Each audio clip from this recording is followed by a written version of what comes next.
So I'm going, this is a gathering of people who struggle with the same things. Is it safe? To be candid, is it safe to say like, hey, all go stay in the same hotel, the same Airbnb? Oh, wow. I think I finally recognized some homophobic tendencies that I had in my life that I was unaware were there. There's a bunch of folks here dealing with the same thing, and we're all at the same hotel. Is this wise? Do you feel like that was homophobic? Ruslan. I had this experience recently where I got invited to speak at a conference, and the conference specifically was for Q and same-sex attracted Christians who hold to a traditional sexual ethic. So these are people who would say, I'm attracted to the same sex, or I wrestle with gender dysphoria, but I believe that God has outlined what Christians are supposed to do in the Bible. Yeah, they're holding to a regular Yes. sex ethic, Yes. a Christian sex ethic. And so this conference is for those people and for people who love and support them. So I got invited to speak there.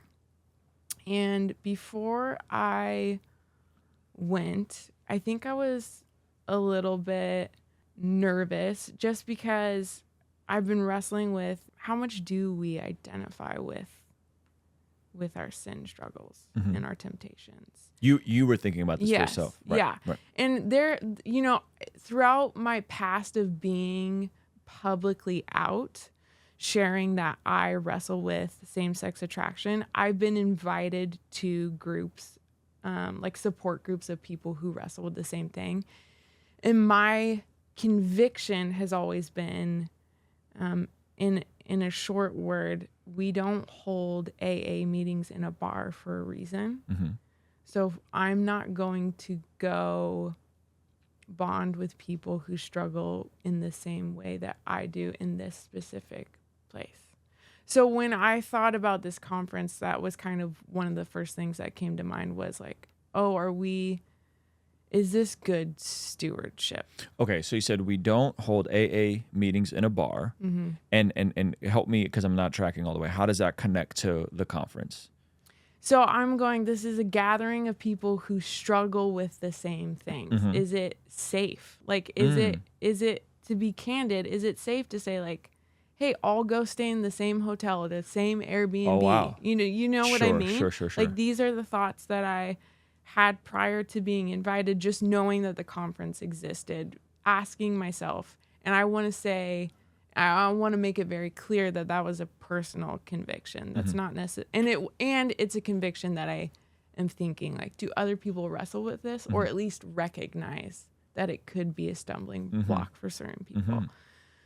So I got asked to speak, and they were very, very kind in asking if I would meet with them before I signed my contract to say, if you choose to speak here, there are going to be a lot of people who don't like you or who won't trust you anymore. And, you know, I think I've already put my stake in the ground with what I believe when it comes to temptation and identity language.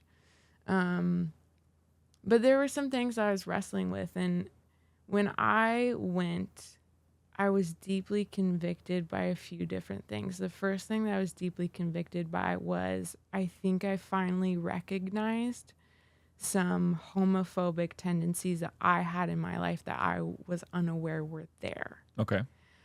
Which is interesting because it's still something that I wrestle with, right? Because I would say if my boys looked at me and were like, Mom, can I paint my nails? I would say like, oh, let's have a conversation about that, because you could do that and that doesn't make you gay.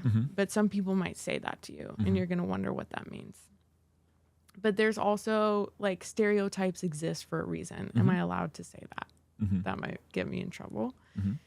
But I think I especially wrestle with this because my story is so different in that I'm not a celibate gay Christian, right? Like I got married. I'm married to a man. I'm straight passing.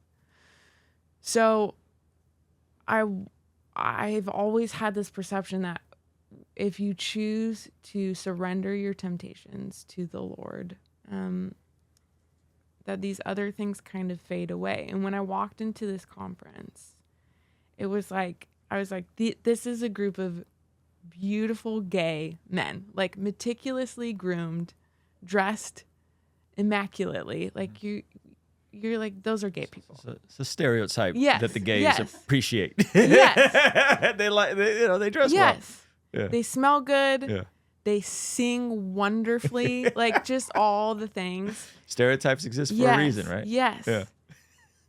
And they're just like worshiping. Yeah. And that was the first time that I've ever seen that and gone, oh, my friends who are gay, who don't know Jesus, have been sold this lie that I've also believed, that to follow Jesus is giving up so much of this, when really it's surrendering your sexuality. And it doesn't mean, like, I just had this idea that you slowly become straighter and straighter and straighter looking. And that wasn't the case. It was like the first time ever that I was like, I could invite my gay friends here to hear the gospel, and they would be comfortable here. Something else that was really interesting to me was before the conference started, they were talking about some safety measures that they were taking. And so if you were comfortable being in their media, you would wear a one color lanyard. But if you didn't want pictures or videos of yourself in their media, you would wear a different color lanyard. And in my brain, I'm going like, man, that's super PC. Like, you just got to come out, like, and be honest with your story. And then I got there and I realized there were a group of people, some who had fully transitioned, some partially transitioned, some people not transitioned, who were there, who were wearing the safety lanyards because Christians look at them and know that they're trans and they don't feel safe in a church. But then their trans community looks at them and doesn't want them to enter into a building of faith. And this conference, because it had those safety lanyards, that was the first time for some of them to be worshiping with other believers for the first time in years.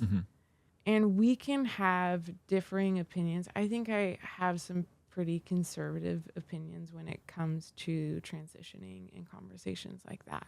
But to think about the fact that there was a community of believers that hold to the Bible as their final authority, that was willing to make room for people in transition to come and ask their questions to people of faith, seems really significant to me. It was a 3-day conference, and I don't know that there was a single session I was in that I wasn't sobbing. Because when I was thinking about it, I was like, this, all of our churches should look like this. Interesting. So let me ask you a couple clarifying questions. Yeah. From your paradigm, you, and we discussed this a bit, personally don't use the language of gay Christian, even though you have dealt with same-sex attraction and you're now in a heterosexual marriage. But you are okay with fellowshipping and attending conferences of folks who do use said labels. Yeah.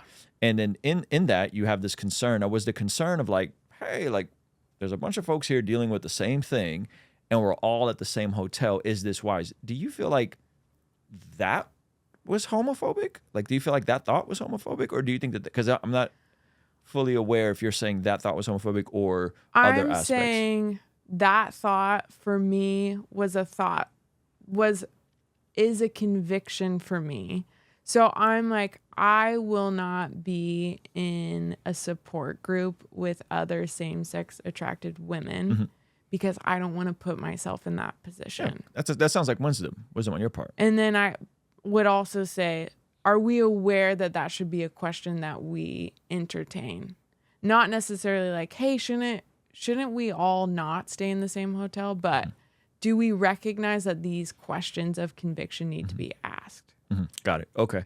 And then with regard, so what, because so I think that the idea of homophobia is an interesting one, right? And I'm gonna talk. You push back if you want to. Okay. Hey, if you want to see the extended version of this podcast, completely unedited, consider partnering with us in our online community for as little as $5 a month. In exchange, you get access to these podcasts as we stream them live before anyone else gets to see them. You get access to the replay of our daily after party streams, access to our private Discord server, access to discount codes, and so much more. So help us continue contextualizing the gospel through media, podcasting, and YouTube, and partner with us for as little as $5 a month. Also, be sure to follow us on the Spotify podcast app, on Facebook, and on Instagram. We're constantly posting content there that I think you'll find extremely valuable. All right, I'll see you over there. Peace.